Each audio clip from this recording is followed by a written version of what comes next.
গোধূলি বেলায় পোস্ত গ্রামের পথ ধরে হেঁটে চলেছি, প্রায় আধ ঘন্টা ধরে। বহুদিন পর আবার কোনো গ্রামের মাটিতে পা রাখলাম। যে বাড়ির উদ্দেশ্যে রওনা হয়েছি তা আমার অফিস কর্মী উমাপতির। আজ ওর জ্যাঠামশাইয়ের শ্রাদ্ধ। শুনেছি উমাপতিরা নাকি এককালে জমিদার ছিল। অফিসে ওর হাবভাব চালচলন দেখে কখনই তা মনে হয়নি। যদিও খানিক পরে এসে দাঁড়ালাম একটা মস্ত গেটের সামনে। আরে বাস, এটাই উমাপতিদের বাড়ি নাকি? আরে সদরে তালা লাগানো কেন? কি ব্যাপার? ওর জ্যাঠামশের কাজ কি তবে অন্য কোথাও হচ্ছে নাকি? এদিক ওদিক দেখতে দেখতে খেয়াল পড়লো কেউ যেন আমায় ডাকছে। গুঞ্জন, গুঞ্জন! পিছন ফিরে দেখি উমাপতি দাঁড়িয়ে আছে। এসো এসো, এদিকে এসো। কোথায় ছিলে? কতক্ষণ ধরে খুঁজছি। এই কাজে একটু ব্যস্ত ছিলাম। চলো। ওদিকে কেন? এ বাড়িতে তোমরা থাকো না? দরজায় দেখলাম তালা ঝুলছে। না গো, এই বাড়িতে আর থাকি না। কিছুটা এগিয়ে আমাদের ঘর, চলো। এটা কি তাহলে তোমাদের জায়গা নয়? হ্যাঁ, তবে এখানে যাতায়াত হয় না, অনেকদিন থেকেই বন্ধ। বন্ধ কেন? উফ গুঞ্জন, তোমার এই প্রশ্নবাণের সামনে আমি ভীষ্ম হয়ে যাব। থামো দেখি, ওসব কথা পরে হবে। এত দূর থেকে এসেছো, হাত মুখ ধোও, খাওয়া দাওয়া করো, দুদণ্ড বিশ্রাম নাও, তারপর সব কথা হবে। উমাপতি উঠোনে করে রাখা সাদা প্যান্ডেলের মধ্যে আমায় নিয়ে গেল। দেখলাম এখানেই শ্রাদ্ধের কাজ হয়েছে। টেবিলে রাখা ছবি দেখিয়ে উমাপতি বললে, গুঞ্জন, ইনি হলেন আমার জ্যাঠামশাই শ্রী গোলক বিহারী প্রামাণিক। মানুষটা অকালে চলে গেলেন। হঠাৎ কি যে হলো, সেদিন রাত্রে স্ট্রোক হলো, কোনো সময় দিলেন না। কি আর করবে বলো, জীবন যে বড়ই অনিশ্চিত। ব্যাগ হাতরে একখানা মালা আর একটা মিষ্টির প্যাকেট বের করে উমাপতির হাতে দিলাম। এ নাও উমাপতি, মালাখানা পরিয়ে দাও। হ্যাঁ চলো, তোমাকে কলপাটটা দেখিয়ে দিই। হাত মুখ ধুয়ে খেতে বসে যাবে, কিন্তু অনেক বেলা হলো, ওদিকে ভিড় হলে আর জায়গা পাবে না। খাওয়া দাওয়ার শেষে প্যান্ডেল থেকে বের হতেই উমাপতিকে দেখলাম। কি হে, খাবার দাবার সব ঠিক ছিল তো? ঠিক ছিল মানে? দারুণ সুস্বাদু ছিল। যাক, শুনে ভালো লাগলো যে তোমার ভালো লেগেছে। বেশ উমাপতি, এবার তবে আমি রওনা দিই। এখন বেরোলে তাড়াতাড়ি বাড়ি পৌঁছতে পারবো। বলো কি ভায়া, যাবে মানে? আজ তোমার কোথাও যাওয়াটা হচ্ছে না? এই না না উমাপতি, আমার রিটার্ন টিকিট কাটা হয়ে গেছে। আহা গুঞ্জন, আজ তোমাকে থাকতেই হবে। উমাপতি রীতিমতো আমায় নিয়ে টানাটানি শুরু করলো। অফিসেও আমার সিনিয়র, অগত্যা কি আর করা যায়, রাজি হয়ে গেলাম। সন্ধ্যা, সন্ধ্যা, এদিকে এসো। হ্যাঁ গো, বলো। এ হচ্ছে গুঞ্জন, আমাদের অফিসে হিসাব নিকাশের দপ্তরে আছে। নমস্কার। নমস্কার দাদা। নমস্কার নমস্কার। আপনি এখানেই থাকুন, কোনো সমস্যা হলে অবশ্যই আমাকে জানাবেন। আমি না এখন একটু যাচ্ছি। হ্যাঁ, আসলে বুঝতেই তো পারছেন, কাজের বাড়ি। হ্যাঁ হ্যাঁ, আপনি নিশ্চিন্তে যান বৌদি, কোনো কিছু দরকার পড়লে আমি নিশ্চয়ই জানাবো। বসো গুঞ্জন, যা দরকার হবে বলবে, একদম নিজের বাড়ি মনে করে রেস্ট নাও। আরে ঠিক আছে উমাপতি, তুমি আমায় নিয়ে এত ভেবো না তো, আমি বেশ আছি। তুমি যাও নিশ্চিন্তে। অ্যাসবেস্টাসের ছাউনি দেওয়া এক চালার বাড়ি। ছোট্ট একটা ঘরে আমার থাকবার ব্যবস্থা হলো। ঘরে একখানা খাট, আলমারি আর ড্রেসিং টেবিল ছাড়া বিশেষ কোনো আসবাব দেখতে পেলাম না। একটা কথা আমায় ভাবালো, এত বড় একটা পেল্লাই বাড়ি থাকতে এভাবে কেন ওরা সবাই মিলে থাকে? সারাদিনের ক্লান্তিতে আমার চোখের পাতা আর খুলে রাখতে পারলাম না।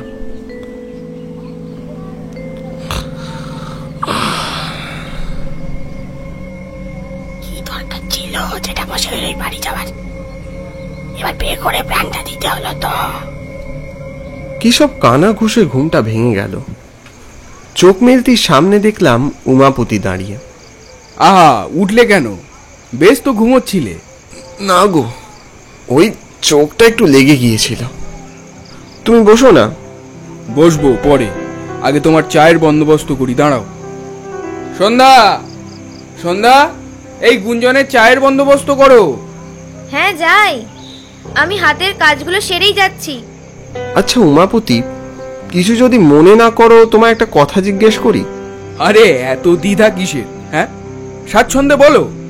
এমন একটা বিরাট বাড়ি থাকতে তোমাদের সবাই মিলে এভাবে থাকার কারণ কি?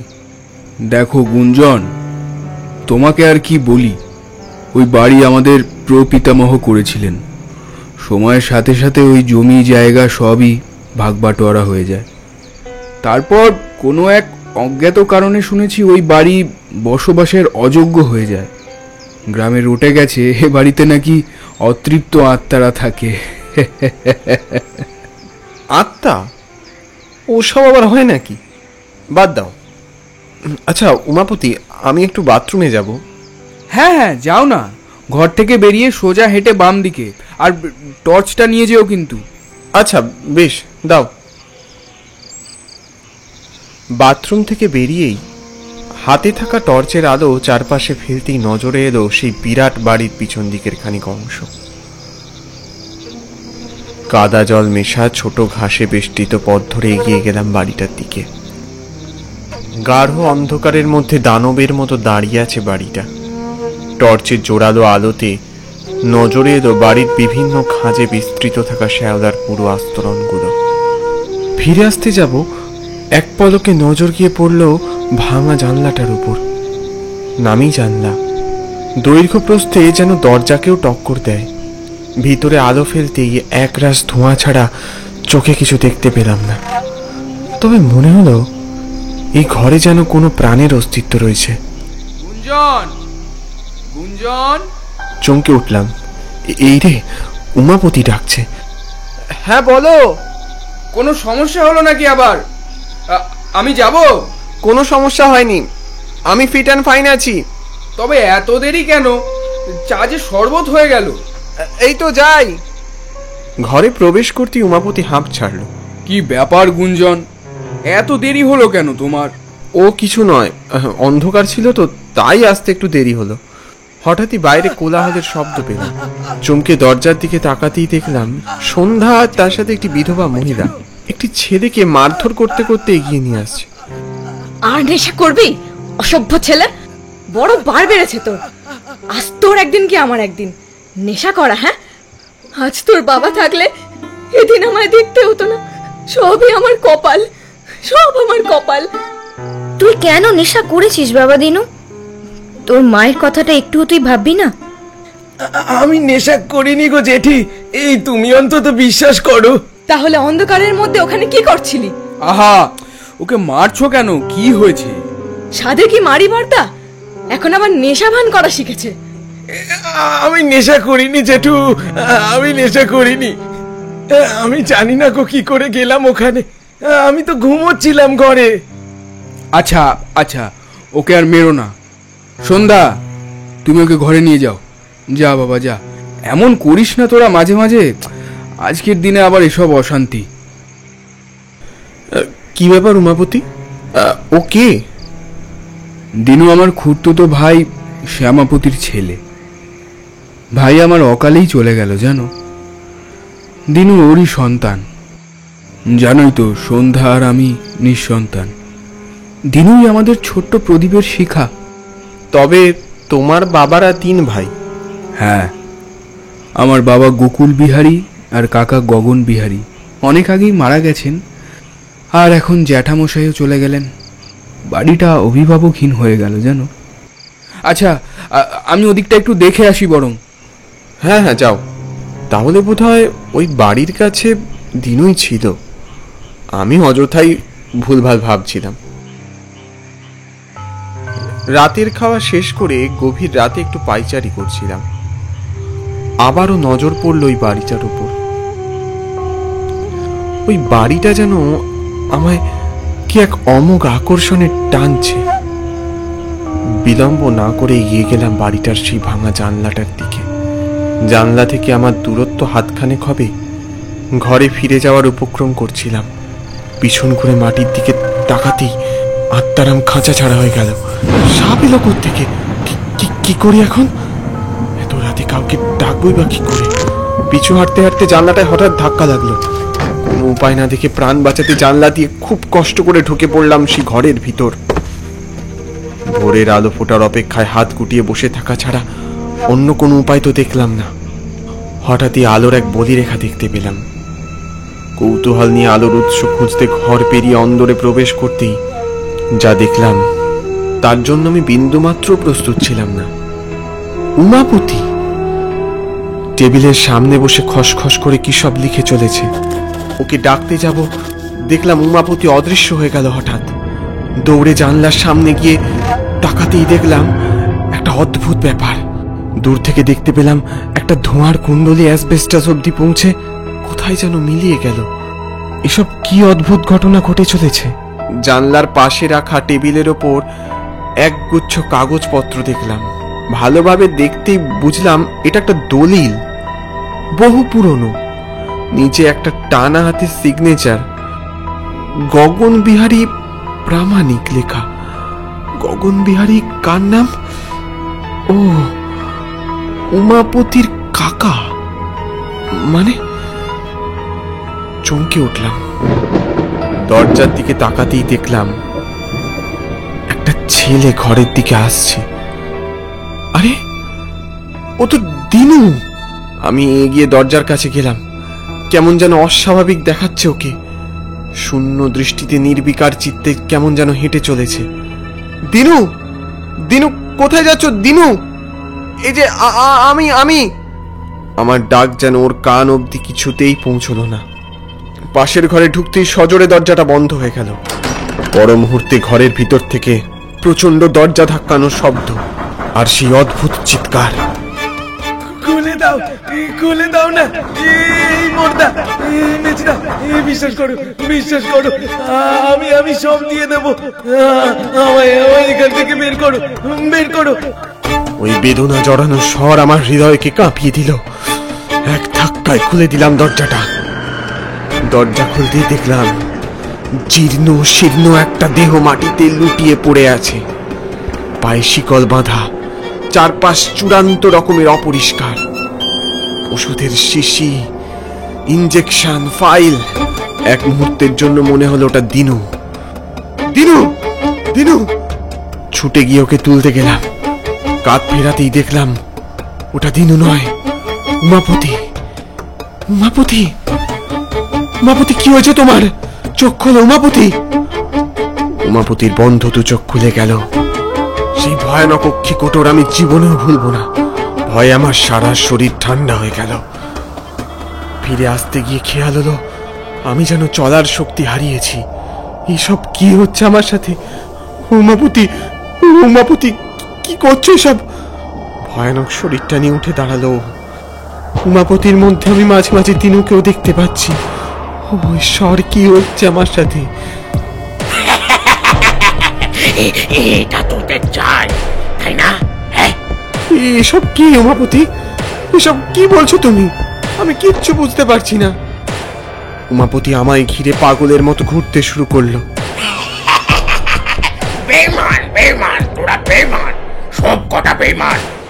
আমাকে তোরা সবাই মিলে মেরেছিস, ওষুধ খাইয়ে পাগল বানিয়ে দিনের পর দিন আমার শিকলে বেঁধে রেখেছিস।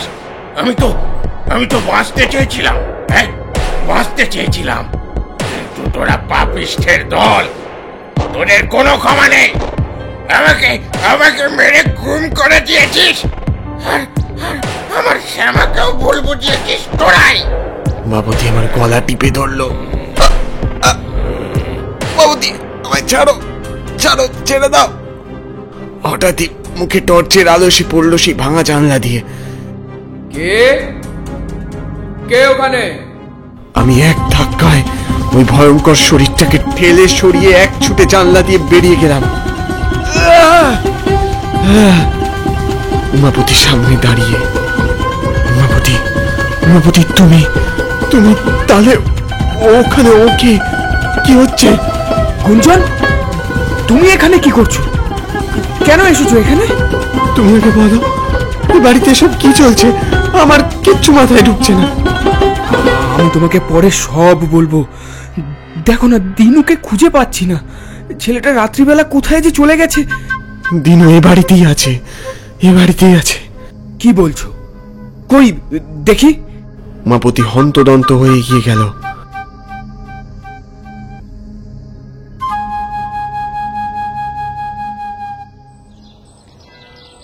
কাল রাতের সব ঘটনা উমাপতিকে বললাম।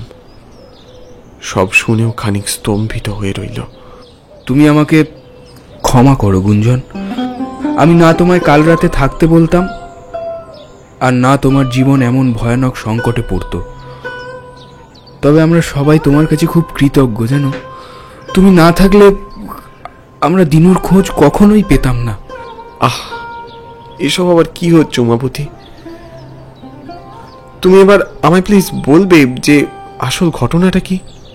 একটু অপেক্ষা করো, একটা ছবি তোমাকে দেখাই। উমাপতি একটা অ্যালবাম খুলল। সেখানে একটা ছবি দেখিয়ে বলল, এই দেখো গুঞ্জন, আমার জ্যাঠামশাই গোলক বিহারী, বাবা গোকুল বিহারী, আর ইনি কাকামশাই গগন বিহারী প্রামাণিক। আমার খুব একটা মনে নেই, সবই শোনা গল্প। আমি যখন খুব ছোট তখন আমার দাদু কাকামশাইকে ওই বাড়িটা লিখে দেন। দাদু কাকাকে খুবই ভালোবাসতেন। বাবা আর জ্যাঠা সেটাকে মেনে নিতে পারেন না। এ নিয়ে নানা অশান্তি নাকি লেগেই থাকতো বাড়িতে। হঠাৎই কাকামশাই মারা যান। শুনেছি উনি মানসিক রোগে ভুগেছিলেন অনেক দিন। তার কিছু বছরের মধ্যেই এক এক করে আমার বাবা, মা, জেঠি সবাই। জ্যাঠামশাই তখন ওই বাড়ি ছেড়ে এখানে ঘর বানান। তখন থেকেই ও বাড়ি বন্ধ। পরবর্তীকালে আমরা অনেকবারই ওই বাড়িতে ঢোকার চেষ্টা করেছি, কিন্তু কোনো লাভ হয়নি। আমার ওসবে কোনোদিনই কোনো ইন্টারেস্ট ছিল না। তার মানে যা বুঝতে পারলাম, গগন বিহারীর মানসিক রোগের কারণ ছিল অন্য। সম্পত্তির জন্য ওনাকে বাড়ির সকলে মিলে অত্যাচার করত দিনের পর দিন। তারপরেই ওনার মৃত্যু, আর একের পর এক এই বাড়ির ওপর ঘটে যাওয়া অঘটন।